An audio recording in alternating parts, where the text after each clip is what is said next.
That second time they hunted me from hill to plain, from shore to sea. And Austria, hounding far and wide, her bloodhounds throw the countryside, breathed hot an instant on my trace. I made 6 days a hiding place of that dry green old aqueduct where I and Charles, when boys, have plucked the fireflies from the roof above, bright creeping through the moss they love. How long it seems since Charles was lost.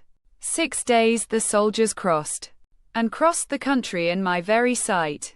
And when that peril ceased at night, the sky broke out in red dismay with signal fires. Well, there I lay close covered o'er in my recess, up to the neck in ferns and cress, thinking on Metternich, our friend, and Charles's miserable end, and much beside. 2 days. The third, hunger o'ercame me when I heard the peasants from the village go to work among the maize. You know, with us in Lombardy, they bring provisions packed on mules, a string, with little bells that cheer their task, and casks, and bowls on every cask to keep the sun's heat from the wine. These I let pass in jingling line, and, close on them, dear noisy crew, the peasants from the village, too, for at the very rear would troop their wives and sisters in a group to help. I knew, when these had passed, I threw my glove to strike the last, taking the chance. She did not start, much less cry out, but stooped apart, one instant rapidly glanced round, and saw me beckon from the ground. A wild bush grows and hides my crypt. She picked my glove up while she stripped a branch off, then rejoined the rest with that. My glove lay in her breast. Then I drew breath. They disappeared. It was for Italy I feared. An hour, and she returned alone exactly where my glove was thrown. Meanwhile came many thoughts. On me rested the hopes of Italy. I had devised a certain tale which, when 'twas told her, could not fail persuade a peasant of its truth. I meant to call a freak of youth this hiding, and give hopes of pay, and no temptation to betray.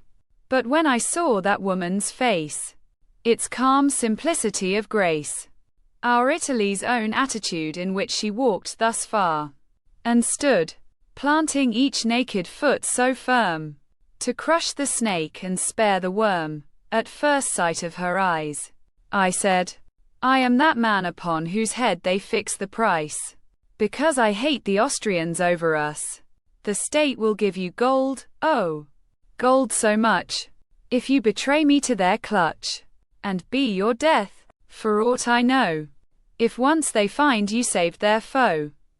Now, you must bring me food and drink, and also paper, pen and ink, and carry safe what I shall write to Padua, which you'll reach at night before the Duomo shuts. Go in, and wait till tenebrae begin. Walk to the third confessional, between the pillar and the wall, and kneeling whisper, whence comes peace? Say it a second time, then cease, and if the voice inside returns, from Christ and freedom, what concerns the cause of peace? For answer, slip my letter where you placed your lip. Then come back happy we have done our mother service, I, the son, as you the daughter of our land. 3 mornings more, she took her stand in the same place, with the same eyes. I was no surer of sunrise than of her coming. We conferred of her own prospects, and I heard she had a lover, stout and tall. She said, then let her eyelids fall. He could do much, as if some doubt entered her heart, then, passing out, she could not speak for others, who had other thoughts. Herself she knew, and so she brought me drink and food. After 4 days, the scouts pursued another path. At last arrived the help my Paduan friends contrived to furnish me. She brought the news. For the first time I could not choose but kiss her hand, and lay my own upon her head. This faith was shown to Italy, Our mother. She uses my hand and blesses thee. She followed down to the seashore. I left and never saw her more. How very long since I have thought concerning, much less wished for, aught beside the good of Italy, for which I live and mean to die.